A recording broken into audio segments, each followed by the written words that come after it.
Ziyech to Loftus-Cheek. Is there a cherry to go on top of the cake right at the end here?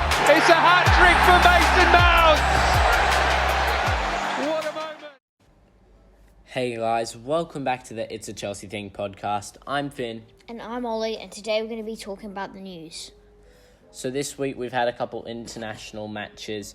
For example, England won 5-0 over Albania, and that was an incredible match that we watched the highlights for. You know, Kane with a hat-trick.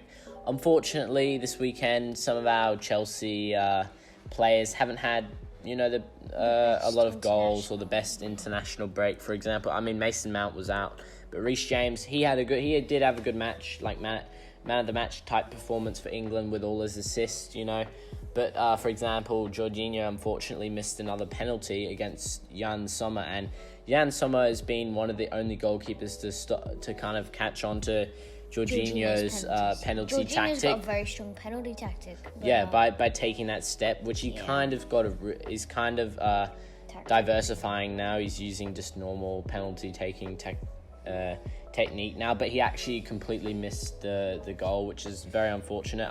Jan Sommer looks like quite an intimidating goalkeeper now. I wouldn't want to have to take a penalty against him. Highly unlikely I'd score.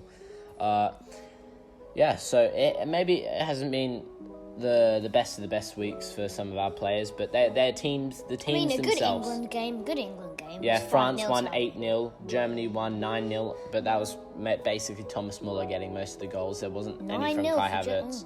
Yeah, none for Kai Havertz or Timo Werner, unfortunately.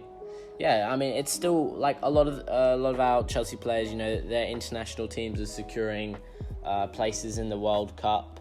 So, that's always great to hear. It's always going to be the strong teams that go through to the World Cup. That's why we're getting loads of scores that are quite large, like 9-0s and stuff. Yeah, it's definitely a lot easier teams, for example. And, I'm excited this weekend for the Leicester City versus Chelsea match. But I'm mainly excited for a couple of weeks when we verse Manchester United, because I think we're going to thrash them. I can't wait for that match. Surely, we'll come back after a bit of Burnley tie. Who knows? Maybe Ole Solskjaer will be sacked by then. But even if they have a new manager, they're still going to be disorganised in that first week. So I think that's 3 points that we can take. And I think we'll bounce back after a very unfortunate tie. The tie actually felt like a loss, I'm going to say. The tie to Burnley felt like a loss.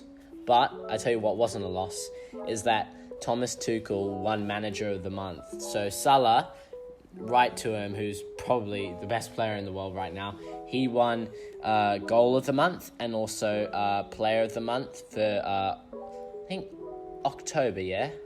Yeah, October, because November now, yeah. October. He won Player of the Month and Goal of the Month with, his 5-0 against Watford, Liverpool. But guess who won Manager of the Month, Ollie? Who won Manager of the Month? Thomas Tuchel. Yes, I have to admit, Thomas Tuchel's quite good. 4 wins during October, yeah? Exactly. Southampton, Brentford. Oh my God, how am I forgetting matches? Southampton, Brentford, and then it was... Southampton, Brentford... Norwich City. Yeah, Norwich, and then... Norwich City, not Norwich. Newcastle. Or or something, around that.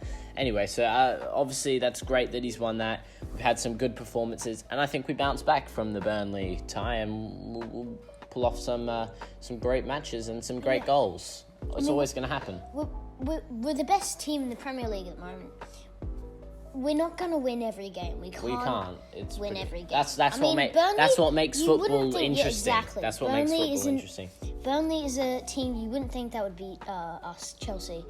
But that's the thing. They're never going to beat us, but yeah. But that's the thing. That's the best thing about football is it's unpredictable at times. Yeah. And you could be like one team could be the best team in the world and be versing a very high class team. And still lose to them because they might not be having a good day. Yeah, even in the players, the EFL, right?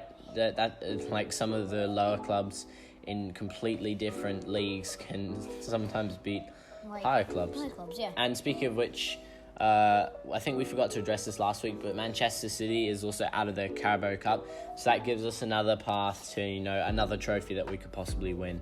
I think maybe we could also win the FA Cup this year. Who knows? Maybe Arsenal will win it, for example. We'll have to see, Or Tottenham. I wouldn't mind seeing Tottenham get a trophy with Conte. That'd be quite nice to see, yeah?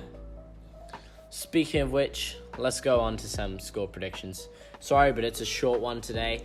Hopefully we're going to have a lot to talk about next week with our Leicester City game. I'm not sure about crazy goal lines, but because Leicester have been playing pretty well, especially their win against Man U. So I'll go with a nice 2-0. And I've actually... No, you know what? 3-0. I did say 3-0 on the play predictor on the Chelsea app.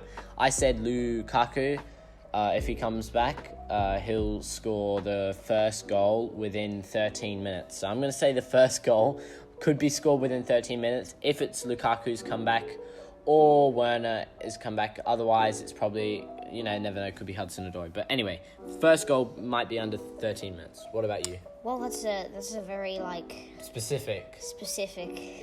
Prediction, yeah. Yeah, I'm going 63rd minute. I'm joking. Yeah. Yeah, I think... I'm not sure we'll absolutely, 3-0 them. I reckon it'll be more of a 2-1, or who knows, maybe a 1-1 draw. Or no, I'm not going for a draw, man. Come on. I mean, we're the best team in the Premier League at the moment, but there's gonna be ups and downs, so I'll go with the 2-1. Yes, and 2-1 or 2-0. So stick with the 2-1. I'll go with the 2-1. And just to spice some things up this weekend, we're going to be having a special guest who's going to be coming on, and that's my dad. He doesn't know. He doesn't watch a lot of football, but he's got a fan football player, but he mainly watches rugby, but he's got into his football and he's supporting Chelsea right now. Yeah. So he'll be some of the games with us at he'll do his match analysis of our match against Leicester City next weekend. So yeah. So hopefully you can be looking forward to that. I think it will be very interesting to have a new guest on the show. So anyways, on that note, it's a Chelsea Thing podcast, signing out.